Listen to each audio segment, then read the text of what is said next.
The changing landscape of the housing market in Las Vegas requires a real estate professional that understands how to get your offer accepted, willing to go above and beyond for service and accountability. Hi, my name is Dan French. I've been in the real estate and financing industry for over 13 years. Most real estate agents struggle with answering their phone. Please call me directly, 702-557-6176. I'm available for all your real estate needs.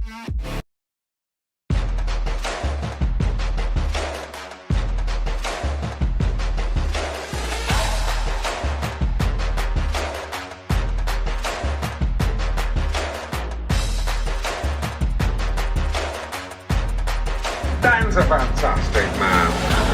He really is.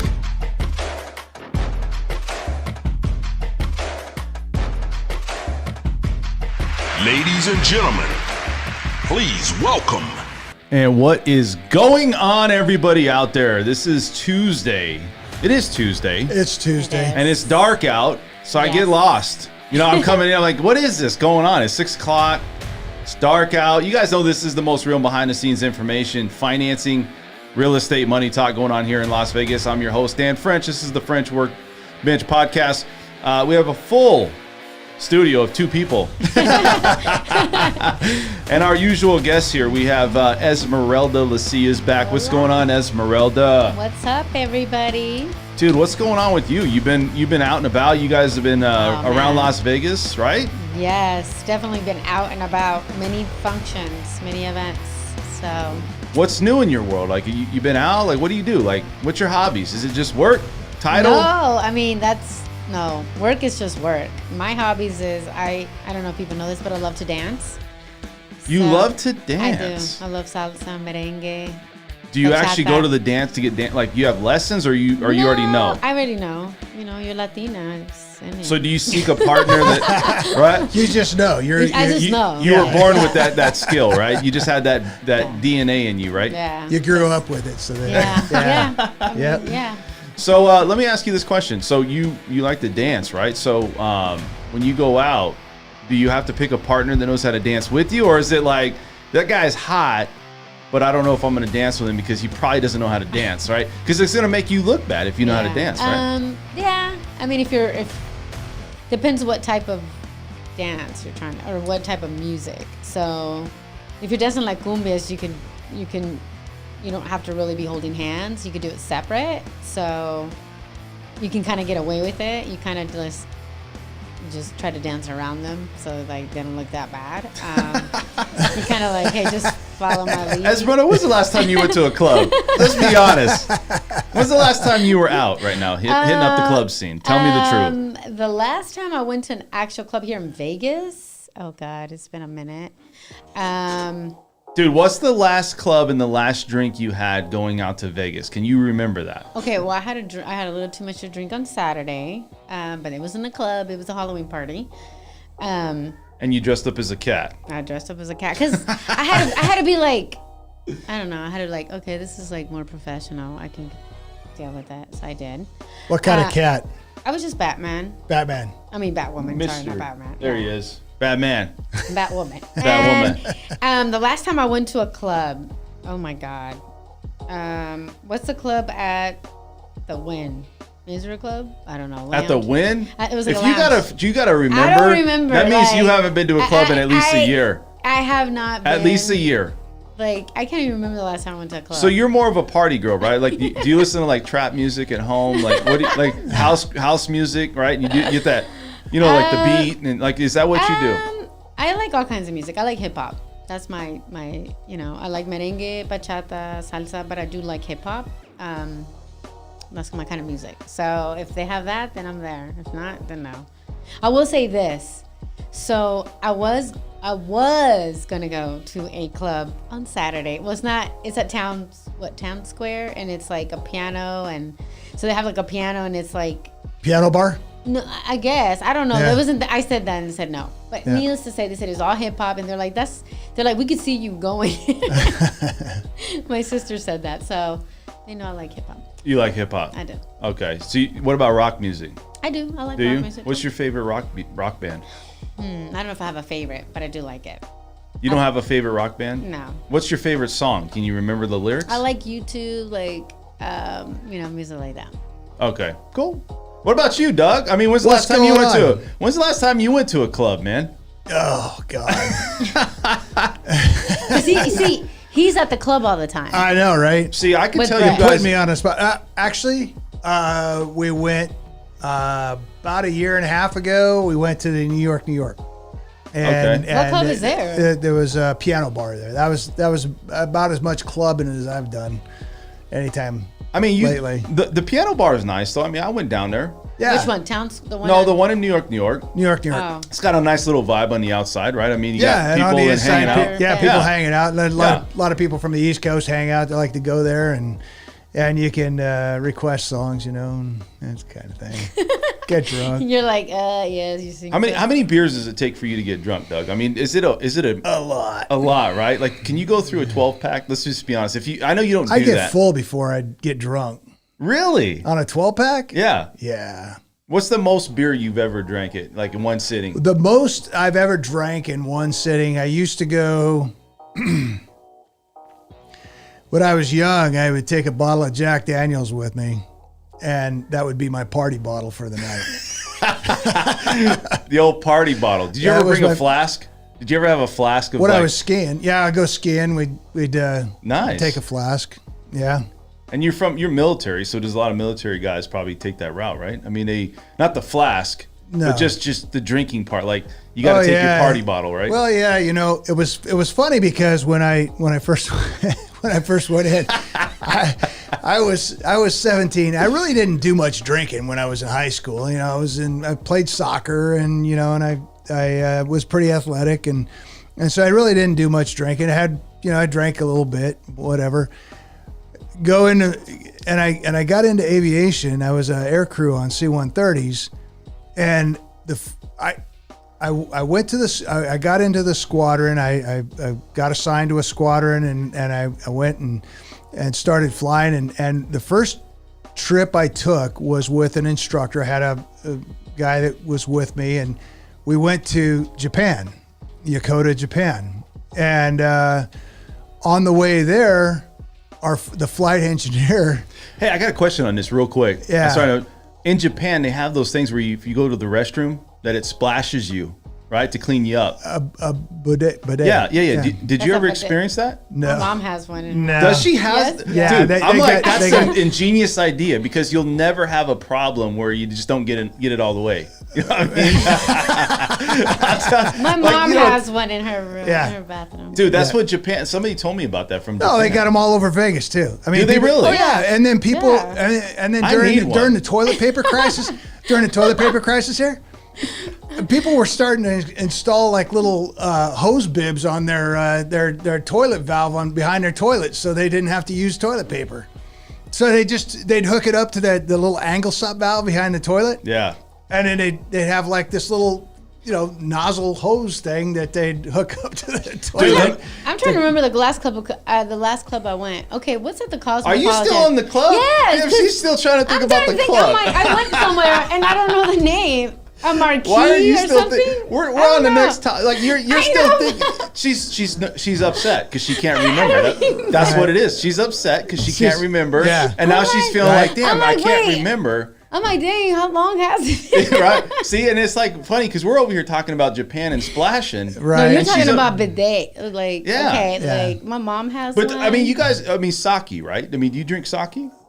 Oh No. God, that gets you You messed don't, up. dude. Oh, That my that is God. the best. My wife Oh. likes sake. Sake is the best. Like if Yeah. you go eat sushi, which is probably one of my top 3 foods. You definitely get. You get sake bombs and you drink and you eat that sushi, It's and then you over. just kind of lay back and you just almost fall into a daze. I mean, Exactly. that's kind of You what had happens. too many gummies. Like, But it's true. I mean, you go there and you have fun, and it's like, man, it's the most relaxing time, right, for those types of environments. But so you don't drink sake. No, sake would no, get you I messed don't. up I don't quickly. do sake. I don't do sake. You don't do sake. What is your favorite preferred drink? If you go to a Maker's Mark. I like my Maker's Mark. really? Yep. really, Yeah. So we had some. Is that good or bad? No, I don't think it's bad. I don't know. mean, Like, what is it? Well, like, let me say this, because I don't think many people drink Maker's Mark. Like, you don't go to to some bar and say, "Hey, I want a shot of Maker's Mark with something." Like, you got to like get turned on by somebody, or you just tried it. And it I was get like, Grey Goose and some pineapple with a splash of cranberry. But so you do Maker's Mark. So what is it? Maker's and ginger beer. What does it taste to you? Like, what is Maker's Mark? I don't know. It's just a good, it's good drink, good flavor. I used to be Jack. You know, I used to take a bottle of Jack with me to the parties, and when I was Jack a Daniels. kid, JD baby, JD, and So when I was just from before, I was told when I started flying that if you don't want to drink, you stay on the porch. You know, if you can't drink with the big dogs, stay on the porch. And so that's why I started learning how to drink. Start stepping up. Yeah. If you guys don't know why we started late, we had a little bit of a technical issue, but we're here. And so Ver's like, "Where are you guys at? Well, did you just start?" We just started, Ver. So if you guys have any comments out there, anybody out there wants to chime in what the favorite drink that you guys have, let me know, because I'll tell you right now. What's yours? Mine? So 40s. No, it's fine. yeah, right. I just go. I go Cobalt. Yeah. I have Cobalt 24. Hey, somebody brought that to my house. I had a little gallon the other day. And I was like, "What is this?" You go a couple of Cobalts, you won't know who you are after that. You know what I mean? You'd be like, where am I? So what's a Cobalt? It's a beer. It's a beer. Oh, okay. It's a real cheap beer. It's like what is it? A Cobalt 24? Yeah, and it's like this big and thick. Like Okay. Esmeralda knows because that's her like, her go-to. Back in the day, that was the Schlitz malt liquor with in the bag, and yeah. Oh, you come in with man. a brown bag. And Yeah. just like, Do you do the bag? Like when you go in, do you like? Cause I've had a few when I was young. dude, Esmeralda was arrested. You guys didn't know that. She was like a big high crime profile. I did person get out there. arrested. I threw a ditching part and I was in juvie, and Dude, it was she not was- a good experience. Yeah. Do you remember, like, was it an all women's juvie or was it like mixed? No, it was all women. And Really? Yeah, it was all women, and Were it there was so tough? embarrassing. Were there tough women in there? Oh yeah. Was Oh, somebody God. looking at you like, okay, who's gonna you had be to the male and the female and all this? No, but I remember being young, and they're like, you know, you had to take off your coat, you had to strip down, and I remember walking through the line, and she's like, "Hurry up, lady!" Like, and then they slapped you on your butt. Oh. And she's like, "Turn around!" And so you it know, was bad speculate. experience. Was it a bad experience or good experience for you? I mean, it was. I thought it was horrible. It was just not comfortable, and trust me, it made me never want to go back ever. Yep. So we have some really good things happening here. We're going to talk about some of the things happening around here in Las Vegas. Pkwy Mountain Mansion Enclave, which has a $5 million park that's opening up in Pkwy. So nice. Really So nice, right? And I mean, you guys can chime in on this. Also, the Raiders owner Mark Davis also purchased 6.3 acre plot of land in Pkwy for $6 million back in 2020. Pkwy is happening right now. They got a lot of movement. You guys know where Pkwy is at, or you kind of It's don't up know? north, I've right? been there. Yeah. You've been there? Yeah, I had a couple tours there. What do you think about Pkwy? I mean, It's is it high gorgeous. end, right? Yes, it's high end. It's gorgeous. I mean, it wasn't all built out when I went, but That's they on had a few the homes. that's on the west side of 215, right? No, it's up here. West Side. No, it's where? Go ahead, Esmeralda. Pkwy is, if I'm correct, Pkwy is right by the Dragon Ridge, and so it's a little bit further up on that side. Okay, I was thinking Am I- Providence area is for that- some reason. Yeah, I mean, so let's. But it Let me wasn't say this. developed like all the way when I saw it. Well, But it so was- they're investing a $5 million park. So that's a big deal happening. Also, I also want to bring up, we also have another thing to talk about with jobs. So jobs right now, over 4,000 available jobs, more than 50 employers from multiple industries are planning to fill more than 4,000 positions. And this is going to be major companies like Amazon, MGM Resorts, Fremont Street Experience, Sunshine Minting Incorporated will be at the Sahara West Library from 10 a.m. to 3 p.m. on November 17th. So if you guys are out there looking for a job here in Las Vegas, and we always talk about, man, jobs in Vegas, Yeah, they're in finished- abundance, man. I'm You just telling you. finished saying that last week. Yeah, there's a lot of. Did you know we have 2 hubs, Amazon hubs, or is that, am I just seeing things? No, there is. No, you're right. I think There's one in Henderson and one up north, right? Yeah, there's one up northwest. I didn't know we had or one North down Vegas. in Henderson. Yeah.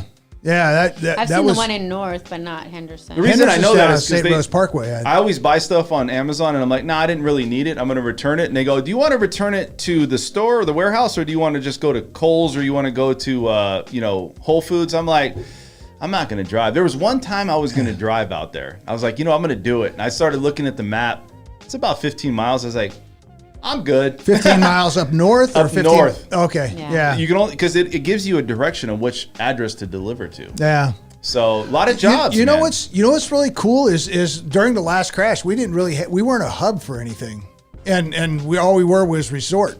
This time around, I'm not calling this a crash, but anyway, this time around, it seems like we've got more industry here than we did last time around.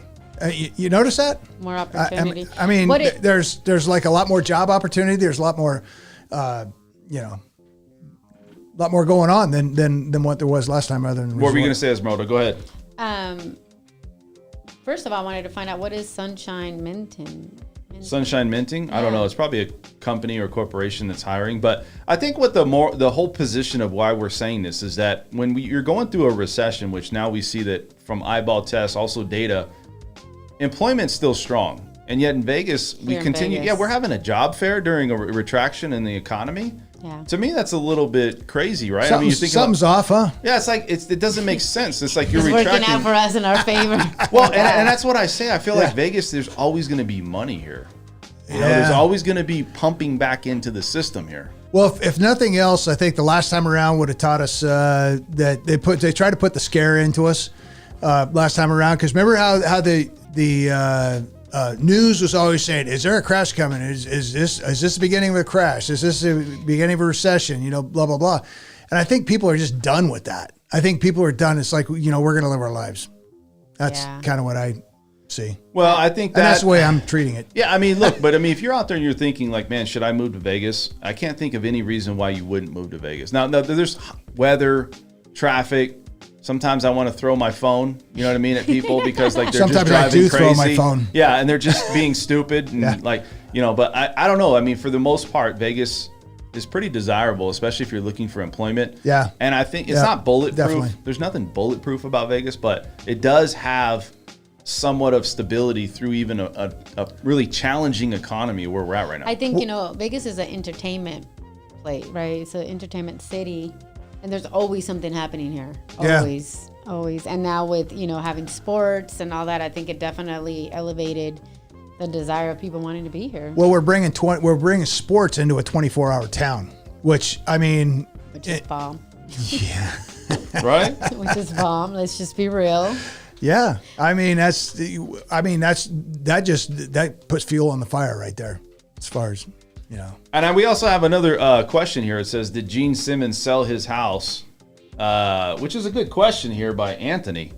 I don't even know that question. He had a place up there off of Dragon Ridge, Just I look at guess, the or whatever. house. It was up in the sky, he said. So, if you guys don't know. So Gene Simmons is why he's selling his house only 5 months after buying it. So he's doing like a flip.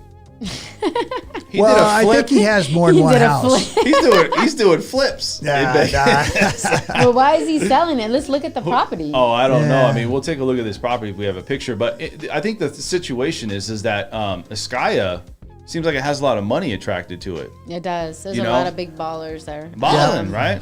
I mean, homes are like ballers. $22 million. I mean, you have all kinds of prices there, and some were not developed. They had just bought the land, but I took a tour around everything. I was like, oh, okay. I know where it's at now. You do? Talk to us. Tell me where you think it's at. Because it was, I did a townhouse up there that was like $3.5 million with this, like, I don't know, 1,500 square foot. Literally, where Simply Vegas is? Okay, it's right It's across. right behind. Yeah, it's right behind that. Literally right across the street. Yeah, because and it had a view of the. So if you guys don't know where that's at, there's a lot of multi-million-dollar homes up there. There's a lot of growth up there.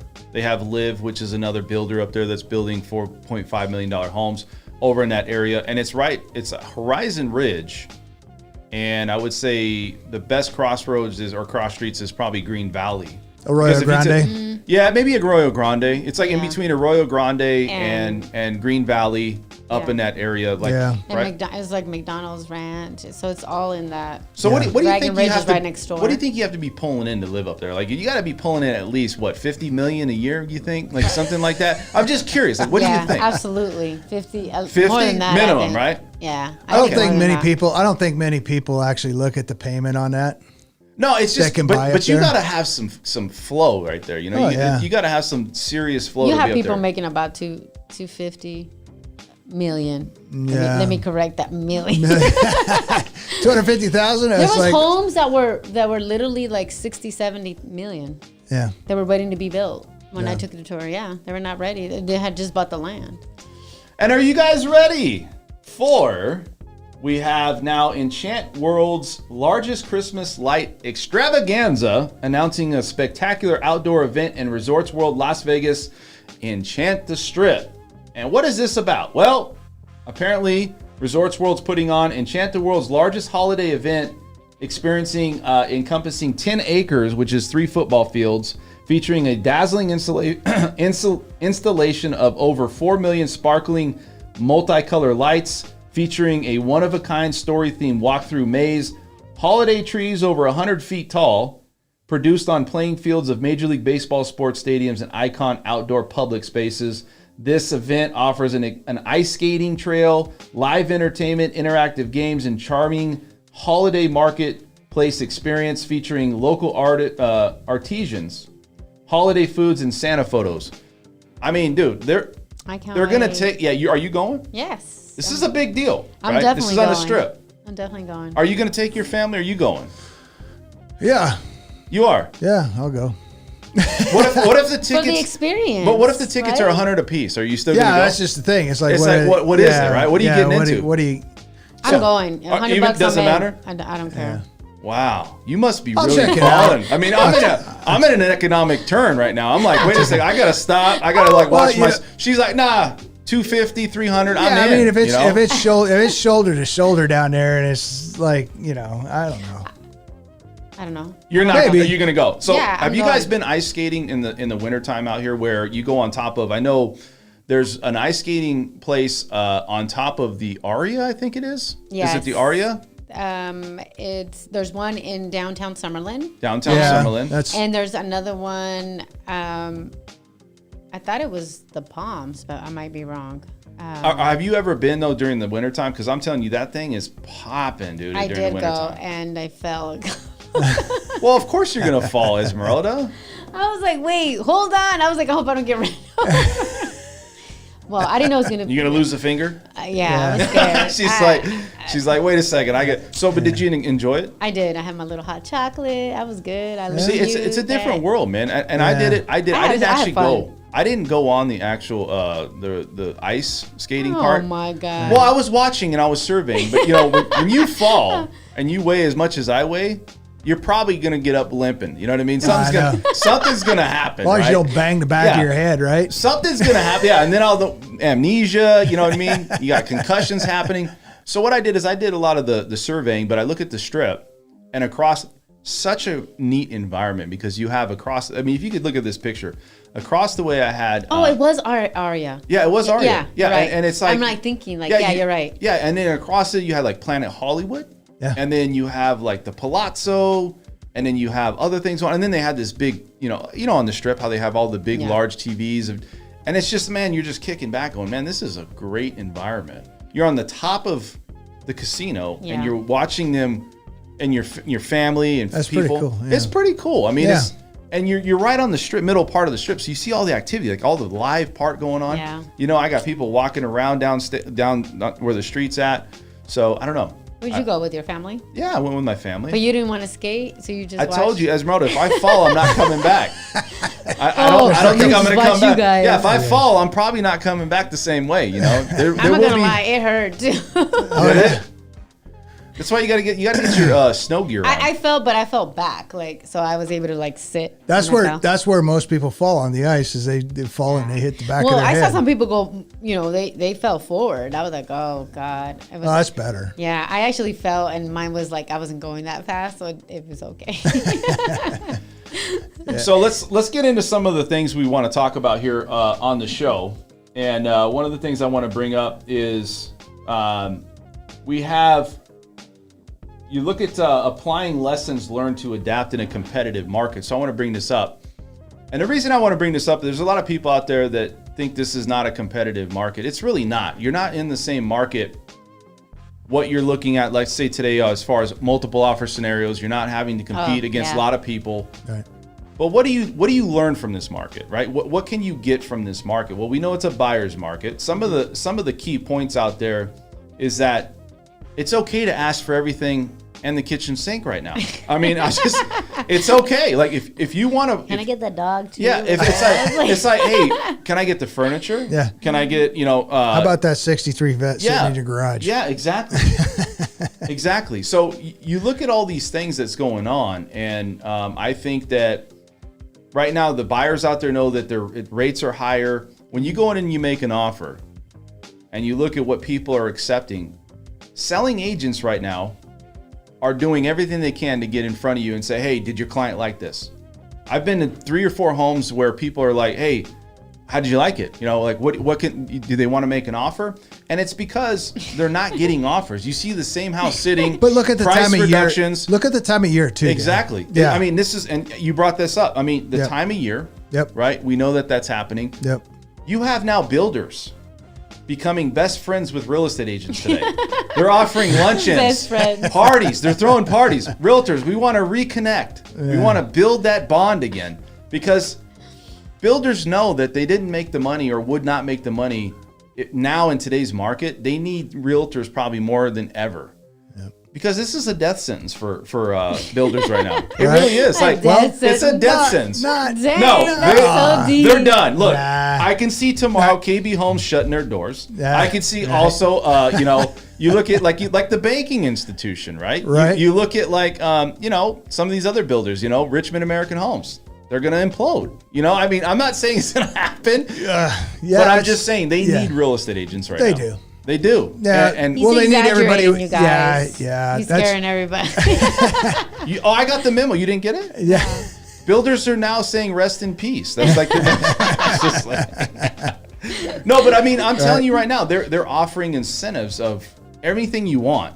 I mean, it just keeps piling. It's like, man, you can come in and check a list like, all right, I want this, and so maybe we should start. They'll throw it into you. But now It's a Christmas wish list, right? yeah, and here's the other thing is How that do you you have do it? agents that are getting more offered commission, like more commission offered to them to bring your clients to get these properties sold.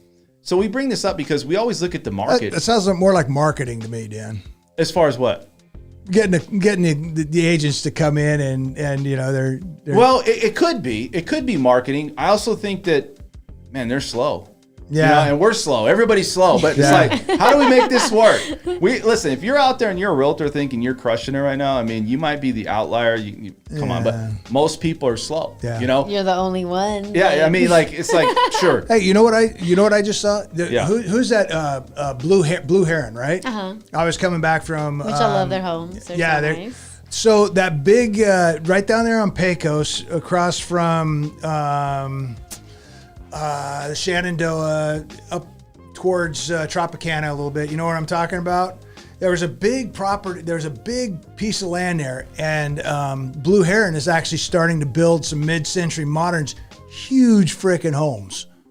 There's 2 of them that are framed out, and they just started building those babies. Well, out. I'll say this. That's a good point there, Doug. And I'll say that I think the most people today that are buying homes, it's not in that 400 to 700 range. You're going to still get some. Yeah. I think it's that high end. Yeah. Because they made their money, man, Yeah. and they still have their money, and I don't think they really care about rate as much. I mean, everybody's rate sensitive today, but I think that's really the market of why you see a lot of these builders still building. There might be an appetite for that, But you mean like higher end homes? Yeah, like higher Yeah. end, custom, $1 million plus.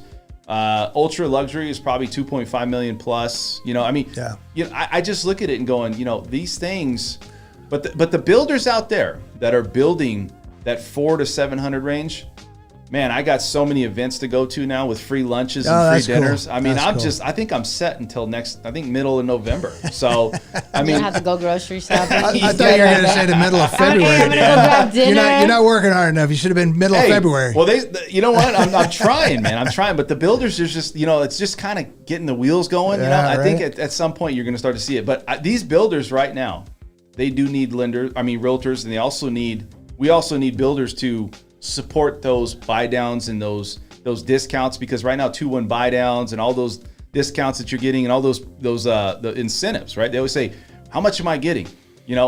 It's a big deal. And I think we know this. And I think some of the things you look at is people go, well, what can you ask for? What can you get today? And it's pretty Everything. much anything. Like, I'm writing any offer, and when they're reaching out to me. He's like, you can get anything. I mean, listen, I'm not going to say anything, but if you're a buyer out there and you got homes sitting on the market over 100 plus days right now. Our average days on the market are, if you look at it, is 33 plus days. We're over a month. Okay. So, which is a normal, healthy market. But if you look at where we're at and what sellers are really having to go up against, man, I almost don't want to be a listing agent today, because it's like a complete opposite.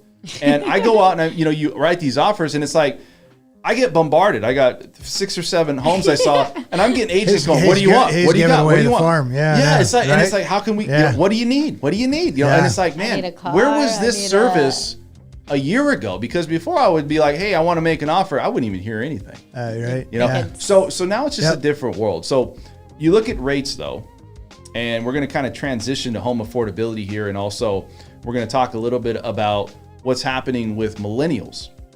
And I want you guys to bring this up. So millennials, let's bring up some of this information that I want to bring up for you guys. So did a little research on this. We're going to talk a little bit about what's going on. So millennials make up 20% of our population today. I don't know if you guys know who this is, Generation Y and millennials. You also have zillennials. And Generation Z. Zillennials. Yep. They're right in between Generation Y, and they're like on that cusp of of millennials, of Generation Y and Generation Z, right in the middle. Yep. So their Generation Z is buying up about 50% of homes in the next 12 months. Now, we all know that rates are going to play a factor on that. They're a huge part that's huge. of this, right? Of this whole process and this whole, because you got to think that they're the next wave. They're the next people coming in. You always say, well, who's the next generation? Who's the next buyers, right? So Generation Y bought 14% of homes that were sold from 2019 to 20, up 27% increase year over year. It's continuing to increase. Now, we've seen a drop because of rates this year. 40 million younger Gen Y millennials, they were affected. They think a little different. If you look at the younger generation of millennials versus the older generation, we'll say, that 24 range, right? 19 to 24 versus, say, your 30s, right? The older millennials, right? I think it's 24 to 30 is the younger millennials. I think I'm going a little bit too far. Yeah. But if you look at the younger generation of millennials, they just think different. Here's what they think. They save. They've actually had a better situation where they want a steady job, but they're a little bit more where they're going to jump from job to job. We've seen that. Mm-hmm.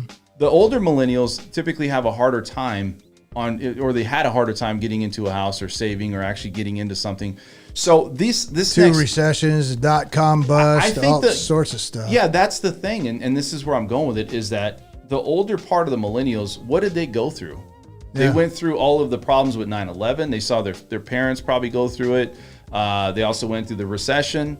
Yeah. They've seen a lot of things. So it's just the mindset. It's really weird how people think and act and make decisions based upon their personal experiences in life and maybe what they've seen around them.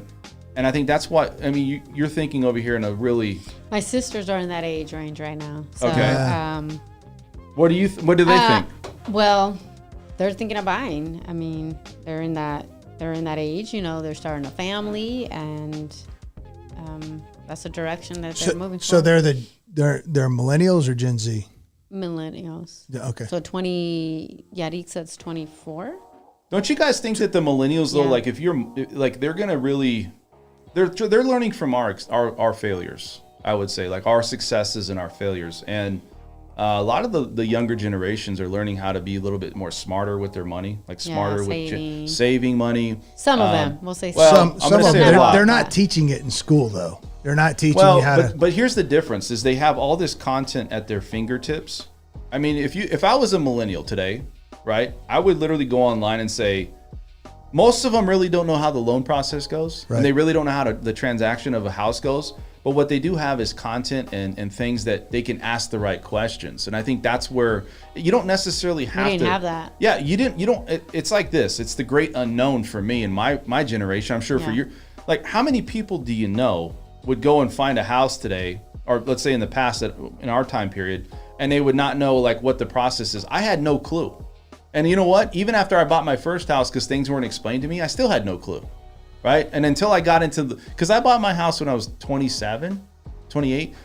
I bought my house young. I bought my house at 23, my first home. Your first house. Mm-hmm. But I mean, the content and the education is out there for people to view this.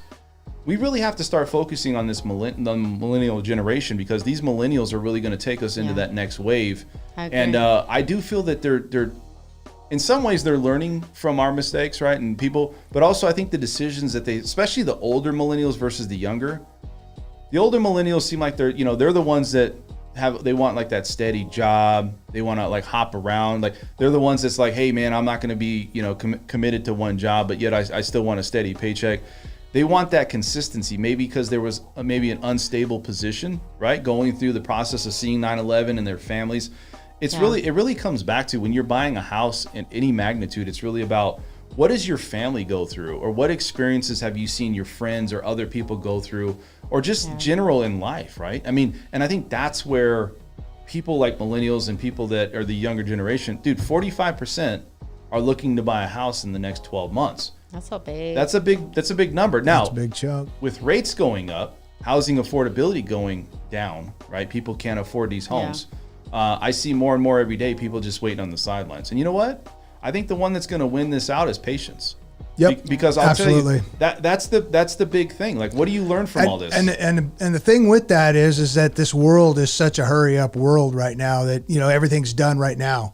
And I think this is really, I think you're right, Dan. It's going to be you're going to have to go back to the basics and learn your patience and don't get afraid. Don't get rid of the FOMO, the fear of missing out, because you're not going to miss out. I really don't believe that. And that's, I think, But I don't feel that we're in that market where people feel they're gonna miss out right now. but I mean, when things start going, but like he's saying, it's patience. It's a patience thing, and it's not Your like timing, right? The timing that you timing, feel. and it's not like you got to do it right now because things will come around. What's interesting is the younger generation of millennials, because we're talking about they're the next core. They're the next. They're better at saving. They've said that they're better at saving and they're better at being a little bit more responsible with their money, which is interesting because they're younger, right? And you would think that you're younger, you're learning on the fly, right? You're learning as you make your decisions or mistakes, because that's what I did. And when I was younger, man, I made a lot of mistakes. I didn't probably do the things that I should have done, and you don't know that until you go through the process. Yeah. We were allowed to make mistakes.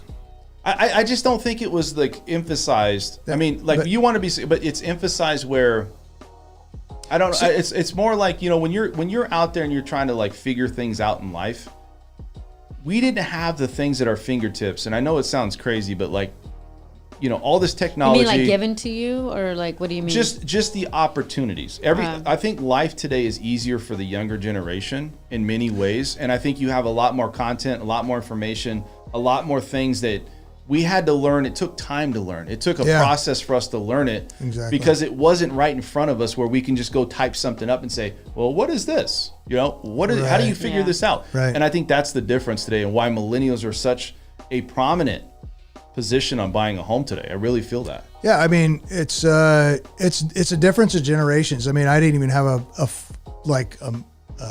mobile phone until I was 28, 29 years old, Really? Yeah.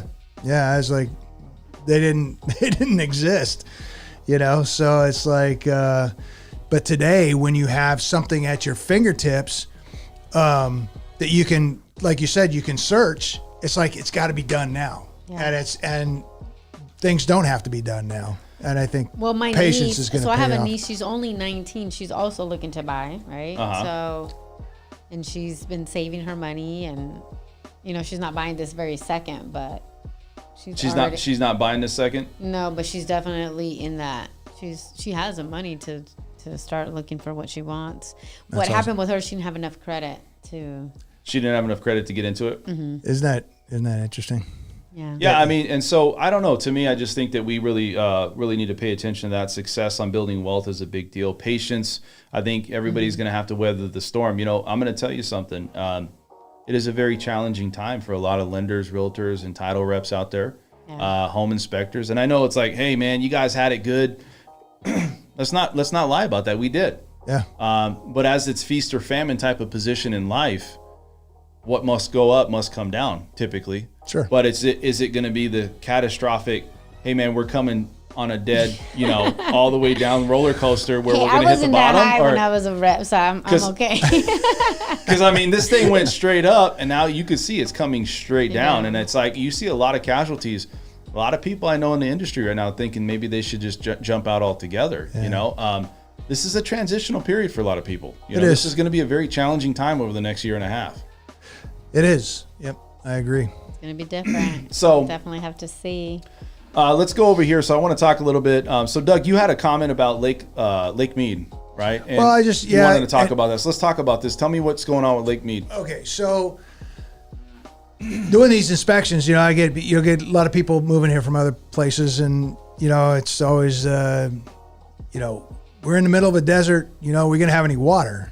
And I get that question a lot. And I'm like, well, I don't.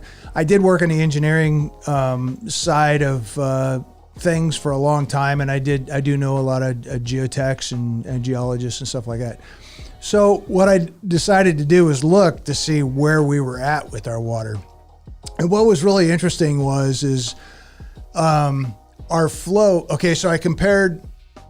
We have you have the Mississippi River, which I went onto YouTube and just kind of did some looking around on that, and that's way down. Mississippi River is actually it actually has. I think it had one of those river boats that were actually stranded on the river, couldn't get out. And so then I went to the Colorado River because our main thing is we get our water from the snowmelt on the Colorado River and the Rocky Mountains. So I went to look at the average snowpack, whatever, of the Rocky Mountains. We're at 200 for average snowpack. We're at 220% plus on our snowfall. So then I look at the river and see what the river's doing, and the river looks like it's not really down. I followed that through different areas from the Rocky Mountains, and it didn't look like it was down all that much, and the flow rate looked like it was pretty normal. And then everything comes into Lake Powell, right? So everything coming into Lake Powell, they're staying a consistent 3,500 feet elevation. And then we're dropping. Well, one of the things that I noticed on the we have 3 intakes. They call them straws at Lake Mead. And one of the things I noticed was pretty interesting was, and I here, let me just kind of look real quick here. So I think what you're saying is that go ahead. So from 1965 to 1985, almost 2000, we were pretty steady with our lake levels. When we put in the third intake, we dropped from 2000 to 2005. We lost about 60 feet in elevation, and I remember this because I was working out at the lake in 2000. And during that time that I was working out there, the water just kept dropping. Yeah. So I have a feeling that some of this is on the release, how much we release and how much we take in from Powell and how much we keep in Powell, Lake Powell. So there's, so I don't know that we're, I don't see from the research that I did from the Bureau of Reclamation and Lake Powell data, water database and all that stuff. I think there's a lot of stuff like Mexico has 17.1 million acre feet that's allocated to Mexico. We allocate a lot of water to the San Fernando Valley. I forget exactly how much. I think it was 45 million acre feet or something like that. And so we have the water, and it's like one thing that was kind of surprising that I found on the internet was that California is overusing water, and we're told to conserve water, but yet when we conserve water, we're saving water, right? So how is it that we're over allocating water to California? And I think there was like a $440 million fine or $44 million fine or something like that California was gonna have to pay the reclamation. And yet we're told that we need to conserve. So I think there's some stuff going on there that we're not seeing. And I think there's different, I don't think we're gonna run it dry, but I do know that, our dead pool's like right around 970, it was 875, 900 or something like that. And we're well above that. We're at, I think we're at 1044, 1045 or something like that. So our lake levels are good for the fact that the river flow coming out of the Rocky Mountains is still supplying Lake Powell to where they can keep a steady elevation at the lake. And it depends on how much they release. Like the inflow and the outflow coming out of Lake Mead basically determines how much water we have at Lake. The big question is this: we people have a misconception that we just lose water at home. We actually recycle the water. It's all the grass and everything that we use, like at corporate buildings and corporations. So my thing is this: do you know how much of that we recycle? At 40% of what we use here in the valley goes back to the lake. 40%. 40%. So that's a big percentage. That's a big percentage. That is a big percentage. So you would think that would keep the lake. You're talking about Lake Las Vegas. I mean, Lake Mead. Lake Mead. Excuse me. You're thinking about Lake Mead. That would help that lake obviously just stay at a good elevation, right? It'll stay level. Yeah. So my thing is that people always get worried, like, where's the water going to go, or where we get, like, is there? I don't know. Like, we had a period where there was like everybody was talking about the water situation. Yeah. And it was like a big deal, like for 6 or 7 months. I don't know if it was a news thing. Look, it is. The news puts it. It's real. I just remember, like California's paying fines for the overusage of water. So water's money. Water's huge money, probably more than oil. It's money, but you got to think that even if we had a shortage of water, excuse me, we have more existing homes than we have right now. It's over 12,000. But anyways, the water situation, you would think that if we have an issue, that you would think there's a lot of money in this city. Companies and corporations that own these casinos would find a way to actually transport water here if it ever came to that point. But right? I mean, I'm just saying, you got to think that even in the worst case scenario, dire need, people are not going to just let water just go away in Las Vegas. Well, they have been talking about, the water, underground water, like up in the north, like Pine County and that kind of, they've got there's a lot of water under Nevada. There's a huge amount of water under Nevada. So the moral of this story really is saying that the elevations for Lake Mead is actually replenishing it because we put back 40%, right? Is that what you're saying? Yeah, but the other thing is too, is I think they're using it for other, I think they're using it for other things or diverting it. My thing is, if they're not growing out in California, if we're not, because 60% of the food in the United States comes from the San Fernando Valley, right? And so if we got a food shortage, why is our lake levels going down to 60%? 60% of the food is not being produced. And see, I would be concerned, like food shortage is not a good thing. No, it's not. Let's talk about that too, because we're in a position in life where there's the big uncertainty, I feel, with a lot of different sectors. There, shelter. You look at food, water. Should I plant some fruit trees? Right. No, Absolutely. I'm serious. My mom has. Oh yeah. She has all kinds of like tomato. Well, I'm seeing more people growing like vegetables, like herbs and stuff in the houses. I've seen more of that here lately. Well, and that comes back to, you go to the store, and even though it's not pandemic time, right? We're not seeing that this is an issue, but you still see people buying. There's not enough food, it seems like, on the shelves, because there's some shelves that are still low. Right. And then the big question is, do you have food saved? Because a lot of people think like, well, when this whole thing turns because of inflation and everything that's going on, there's going to be a real issue with food, right? And there's been a big problem with that recently about people going to stores and not finding things that they want. Like, I've never really experienced it, but I'm a real like easy shopper. I don't go for like these, extra stuff. He probably doesn't even go. It's probably your girl that you send her. Yeah, I don't stressed go. out. She's over there looking for everything. I don't go. Oh, I don't know. I'm easy. Yeah, she's over there stressed out. Dude, I listen to my wife, what my wife says when she goes grocery. English too? Yeah, it's English. Okay, then I might hit it up, because I was worried. If I go to La Bonita, it's like, no, we're gonna stop you at the door. Do you understand? Speak Spanish? No. Honestly, it became probably the most poppin' grocery store right now. Is it? Yeah, because of prices and everything like that. That's cool. I do know Vaughn's. I went and got avocados $1 or 5 for $1. So if you like guacamole. Well, look, do you guys have money? Not just money, but I'm just saying, do you guys have? Yes, money. Do you guys have money saved? Do you guys have food saved? Do you guys have extra food? I do. Do you ever buy those containers that's 25 years? Like if something happens, they're good for 25. No. You don't do that. Nope. No. Why not? I do believe in having water. It's never going to come down to that. I don't believe it's going to come down to that. If it comes down to that in this country, I'd be awfully surprised. Other countries, I can see where that would happen. This one, I don't really see. Not that I'm saying that we're above anybody else, but there's too much that rides on the American economy. If we go down, everybody goes down. Yeah. So I don't see that happening here. I think it is good. It's wise to have enough food for at least a month or maybe even 2 to 3. But do you ever think it's going to come down to just food, bullets, and guns? I don't know. That's what I lived with.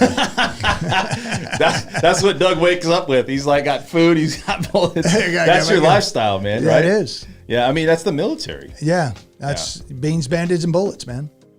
There you go. Yeah. I hope not. That doesn't sound appealing. But I mean, it's not something that it's in the back of your mind. It's I'm going to ask you a question in person. I think we talked about this already, but are you guys a believer in concealed weapons carry? Oh yeah. Yes. Are you? Yes, Yeah. absolutely. Would you say that 10 years ago though? Oh yeah, or absolutely. Yes. I from the time I was a kid, I believed it was okay to carry a weapon, regardless whether you had something that said you can carry this weapon or not. From the 1970s, I believe that you should be able to carry any weapon just because we have a constitution that says that you can carry it. Well, I just feel like I just want to carry it because if somebody pulls a cap next to me on the strip somewhere I'm at, I want to pull the cap back. Yeah, right. Oh, I'll bust the cap, girl. Really? I think I don't want You carry a gun now? I do. I have a concealed weapon permit. Oh, okay. Yeah, let me see if I think I have it in my wallet. So okay. I really do. Yeah. Cálmate. Yeah. So matter of fact, you guys want to see my? No, just playing. Yeah, we got a second. No, We got a I second. think that you should. I believe in, especially if you're a woman, I think that you should be carrying something. Oh, for sure. I agree with that. Everybody thinks it's not. No, dude. I think it's just different. Like you feel more confident, right, when you walk around with that. Since I was young, my dad used to take us shooting at a very young age. Yeah. So I grew up. That was kind of how I grew up. Well, and you learn to respect the gun. You learn how to use it. You learn how to respect it. Yeah. So anyways, anything else about the water situation, Doug? So that's a very interesting topic you had, and I think that people really, they see it, but they got to keep seeing it. And you haven't heard anything in the news about water issues, and all of a sudden, now the mafia is okay because the levels are starting to increase. So they're not going to see. Yeah, they are starting to come up a little bit. Yeah, all these things that they were starting to peak out, they're not peaking out anymore, right? I mean, all the stuff that was with dry and. Well, yeah, right? I think they had that, whatever that technique was. I think that it's been working in the way that they thought it would, Well, the inflow and the outflows, there's a lot to those intakes. They call them straws. There's 3 straws at Lake Mead now, right? And the 3rd straw was completed in 2000. And right after that was completed, we dropped 60 feet within about a year, I guess, a year or 2 years. And so the thing that was really interesting to me is that from 1965 up to 2000, we were pretty consistent, pretty stable. But as soon as that 3rd straw went in, we dropped 60 feet, and we've been dropping ever since. And so that kind of, with the flow and the snowpack and everything else up in the Rocky Mountains, says to me that we're releasing more water for something, either for more energy, for more food or whatever. But there's something that they're not telling us about it, and I don't really believe. This is just me. This is my opinion, but I don't believe that our lake levels are really indicative of the water that we have. Well, I'm going to say this. I really feel that there's been a lot of UFO sightings, and under Lake Mead, there's going to be a UFO base. And I'm just joking. Yeah. I was like, Dude, wait, have you seen a lot of the UFO Nah. the UFO sightings too, right? do you believe in right. that? UFOs? Nah, not really. I do. You do? I do. You're a I nerd. see some stuff. No, I see some stuff in the sky that I just can't explain. And I'm looking at it going, Yeah, right. I saw this. I'm telling you right now, I'm going to tell you a story. I'm driving down the freeway, right? It's really dark. And I saw this light just go like this, right? And I'm telling you, I was like, man, that's got to be a plane. And then I took a double look. And then it had like this zigzag. There's a And I lot was of like, well, there's. Wait a second. There's no plane that does that. We've got Edwards and we've got the test site. They've done a lot of testing up there. They've done a lot of testing at Edwards. So I mean, there's things that probably happen up there that fire off into the sky that we have no idea what it is. 100%, man. Listen, I'm going to tell you. It's just you think it's a UFO? Well, I don't know if it's aliens in there flying it, but it's just stuff we've never seen. I mean, So do you they're believe or not? You believe there's aliens? I do. Do you believe there's I do, yeah. aliens? No, I have a hard time believing that. Really? I do. So, I mean, you're talking from some other dimension or space or planet. well, what if they're from Mars and they just, I would say Mars, but what if they're from somewhere What if else? they came through a wormhole, Dan? From Mars. What if they came What from if they're from Venus? Like, what if they came through a black hole and they just boom, you know what I mean? There's another they just teleported. what was that movie with Star Trek? No, with Will Smith, Will Smith. Mr. or Black, the Men in Men in Black, Black, yeah. where it has all those aliens and they're fighting. Yeah. Well, you never know. All right, let's kind of cruise over to our next topic and then we'll finish the show here. So I want to talk a little bit about what's happening in the markets here. So let's see if we can get this this browser up going here. One thing I want to bring up for you guys is that if you guys want to know, they have an affordability calendar, calculator. So here's what I was looking at. I was kind of playing with the numbers here a little bit. And if you have a $6,000 income, you got a $500 car payment and $100 in credit cards and student loans, $150, 5% down with a 7% rate on today's rate, right? You can only purchase a $77,000 home. What? This is right on. That's $6,000 a month, dude. So let's, yeah, exactly. So if you got 20,000, let's bring this down a little bit. So if you're making $10,000 a month on average, maybe you have two incomes.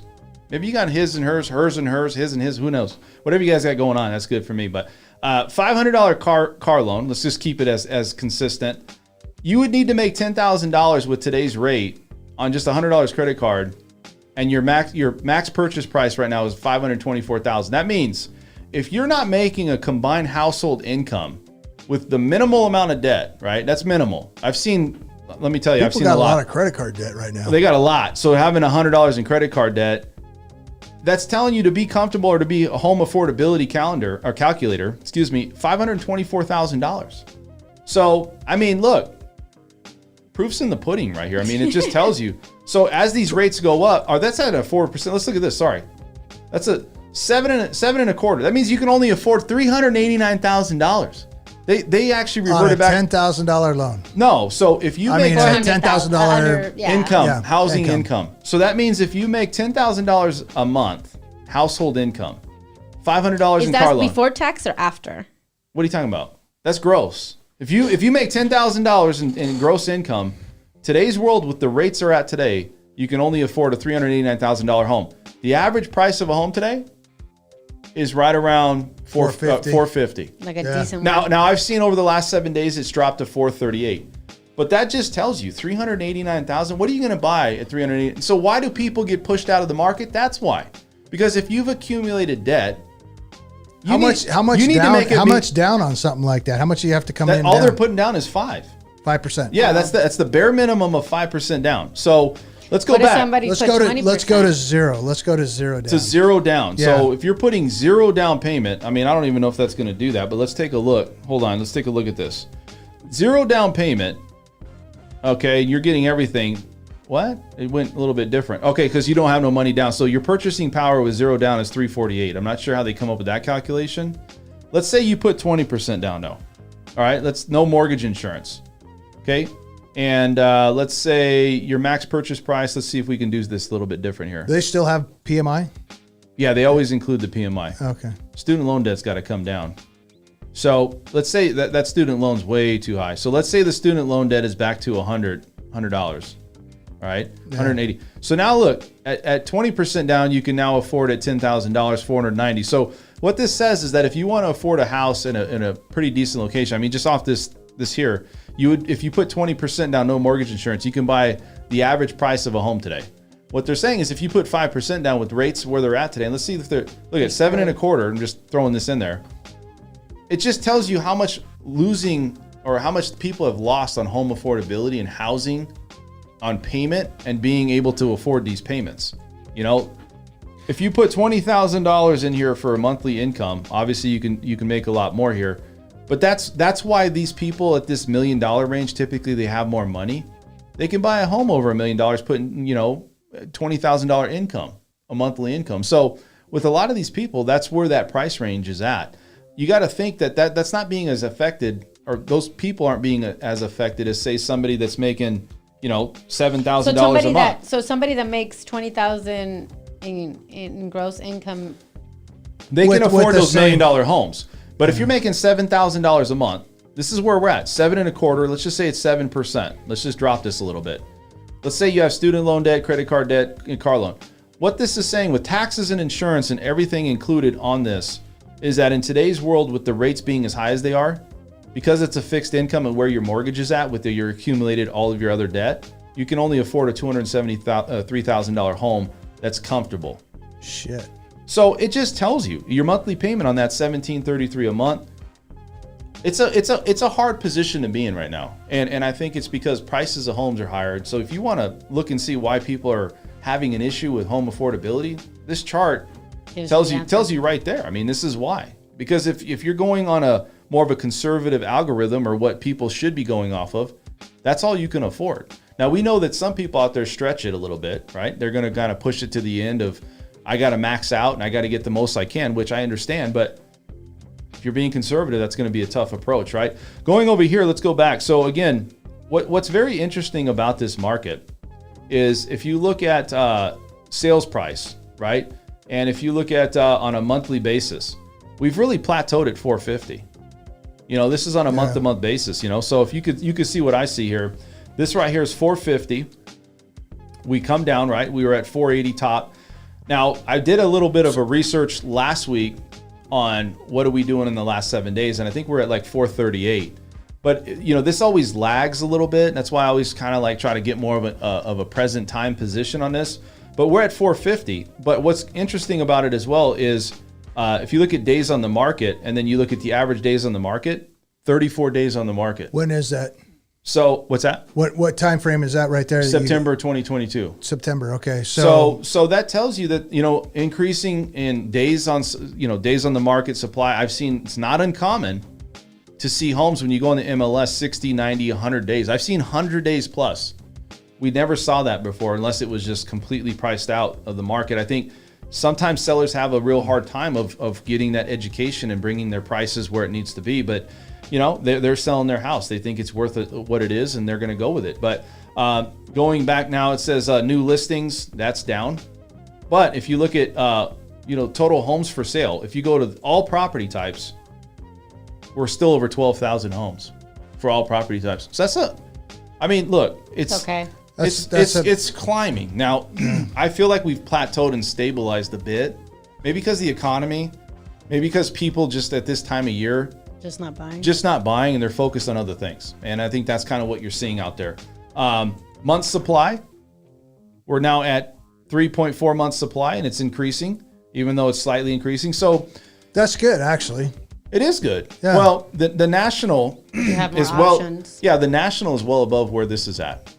So like 6 months or more supply is really, we always talk it's bad for builders. Nationally, I think we're over 10 months.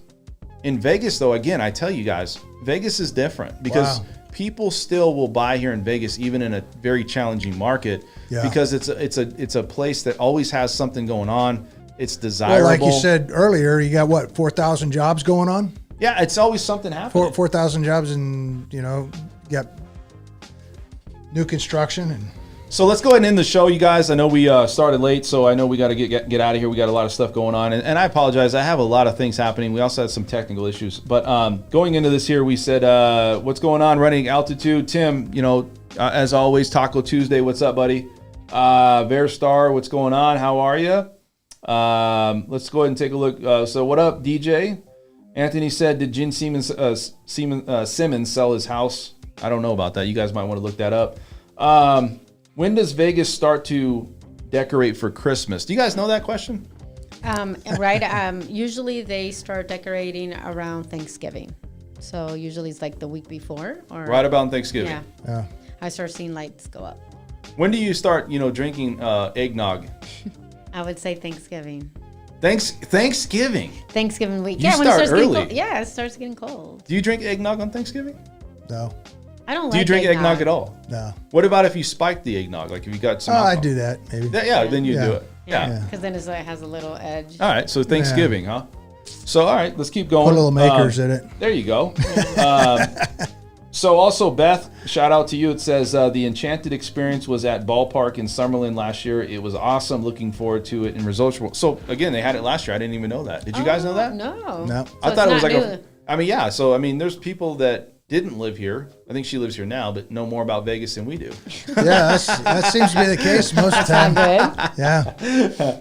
So, anyways, also, DJ said, Dan, my $637,000 house isn't going to VA appraise. America West already telling me that they just want to do a price reduction. Please don't drop out.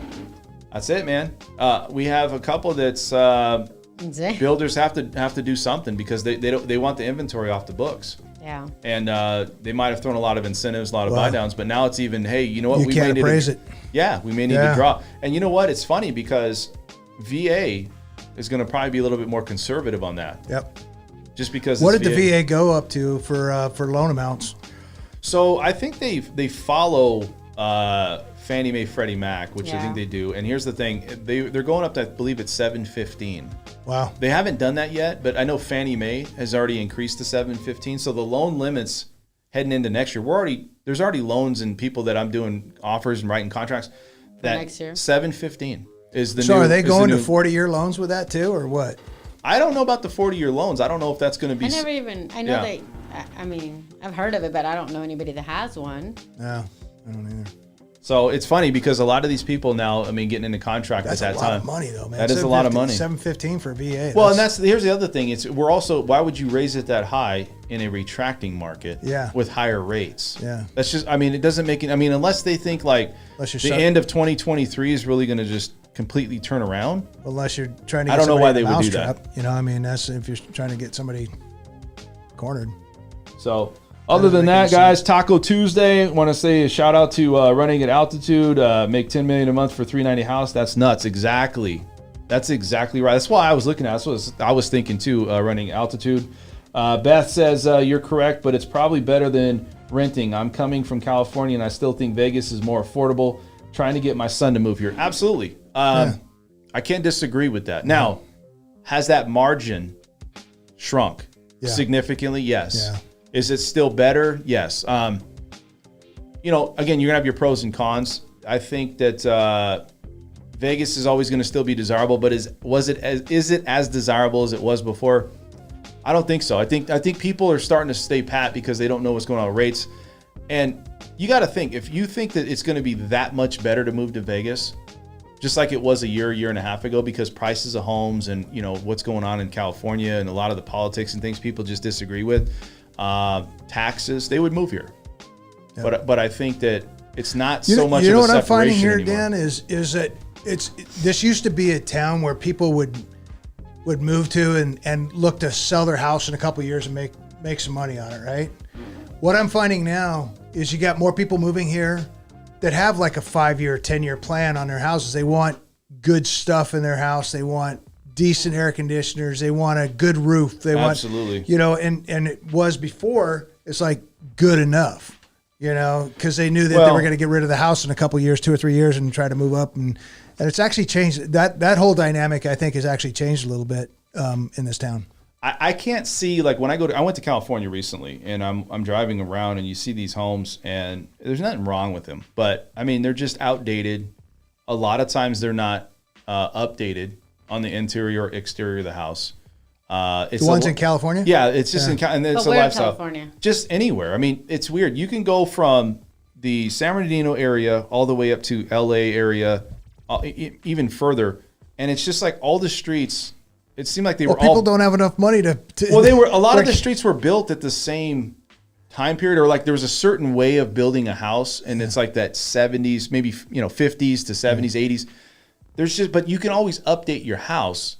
It's weird. You'll have an updated house that somebody takes advantage of and like just completely redoes it on today's look, that modern look, right? That open floor plan, you can tell. And then you got some that are there for like, the 1940s, 50s, and they've done nothing to the house. And it's like those two houses though will be a small difference on how much you sell it for because of it's in California. You can get the upgrades. Yeah, it's just weird. You've got it. I mean, maybe you got the house when it was affordable, but now it's so expensive to keep the house up that you can't afford to do anything. I mean, California's got, I mean, they're taxing people. There's a reason why people are leaving that state anyway. But Taxes maybe you have the state Proposition tax 13. Yeah. Some of those people that got grandfathered in under Proposition 13. They're not paying the taxes, but the people that are new that didn't get grandfathered into it, they don't have the money to keep the houses up. I went to my old neighborhood, and we're going to end the show here in a second, but I just want to bring this up. I was looking around, and it's like the same streets I used to walk home from school, high school. Same gym I used to play basketball in, like the same area. Everything looked exactly the same. Exactly the same. So nothing 20 updated. years later, exactly the same. And I'm like sitting there. There might be a little bit here and there, but it's just weird. It's almost like when you're in a California environment, like in an area, unless it's like the LA or like there's like a more of a city environment. If you're on the outskirts, it's more of a small town. Like I get it, but that's why people move to Vegas because they can leave a house or a place like that, start over. They get the top of whatever the housing market is offering from these builders or whoever it is. And they don't have to worry about things breaking down and having these old AC units and all these outdated houses. I think that's why. And then you get the tax. So look, to answer Beth's question and go back to it, I can see it. Now, I also see that there's a less of a position or margin on how much you can really save coming here because those prices and the cost of living, and it's accelerated. Over the last few years, it's really gone crazy a little bit here. Yeah. So I think. It always used to be if you can dream it, you can live it. All right, guys, that's it. You guys can catch Esmeralda hanging out on the top of Aria tonight. She'll be, drinking her thing, right? You're gonna be doing your deal. Hopefully, I'll be at some club. You're gonna be partying. Is that the last time? You know what I mean? I figured out why she didn't remember the last time is because she was probably hungover and she probably blacked out, right? And she didn't know where she was at until she got home, and she's like, "Where was I? Where was I?" I had to think about that. Oh my God! I was like, I thought it was Marquee, but I realized that's an old club. I don't even know if that's around. Club Marquee. That's where it's at. That's where the actual ice skating was at. I was trying to think of the name because. But that's the Cosmopolitan, though. That's not Aria. So then I screwed up. Yes, you did. I made a mistake. All right. I thought it was Aria. Yeah, and you should have corrected me. Partier. Yeah. Clubber. You got any last words, Doug? Oh, not really. Like That's if you need to get a hold of me, my number 702-806-5280. On the spot real quick. So do people have the ability to pick their own title company in a very 3-minute window? You do. If you're the buyer, you can request what title company you want to use. So Old Republic Title for your next deal. And I think a lot of people have a misconception. They just get directed, handheld. Yeah. Dude, as a buyer, you control everybody. Yeah. You're like the puppet master. It's like, no, yes, You're the king or the queen. And they don't know this. But guys, I'm empowering you people out there, folks. You can pick your own title company. Pick me. Ezzy. There you Never go. too busy for you. All right, guys, you guys know this Busy's is the never most too busy. real and behind-the-scenes information, financing, real estate, money talk, entrepreneurs. If you guys have any questions on anything that's going on in Las Vegas, I want to give you guys a quick, plug here that if you guys want to go to my website, you guys want to search real estate properties. Who would want to do that in this market? I don't know, but if you do, Keep them busy. come here and take a look. See if you guys like something, browse around, see if there's any reduced prices on homes, any price reductions, any open houses happening. Hey, if you want to just call me and talk to me about what's happening in Las Vegas, I'd love to talk with you. I'm your host, Dan French, streaming live. We'll see you guys on Saturday. We will have Brett back, I hope. Brett had COVID, so you guys want to give him your condolences on Saturday. Did he? He had COVID, and we'll talk a little bit more about that. So that's why I I said thought we were done with that stuff. I said he's not going to be able to come in for 2 or 3 weeks, and apparently he had a pretty bad spell. Really? So we'll talk about that. Yeah. Oh. Yeah. So we'll see what I happens might with have that. to chime in. All right, guys, we're out of here. We'll see you guys at the next one. Okay. Thank you for watching the French Workbench podcast. You can find us here every Tuesday at 6 p.m. and Saturday mornings at 10 a.m. to find out all the information on real estate and financing here in Las Vegas. Also, check us out on our LV Home Professionals website. You can find your future home there, a lot of good information, and you can find us on audio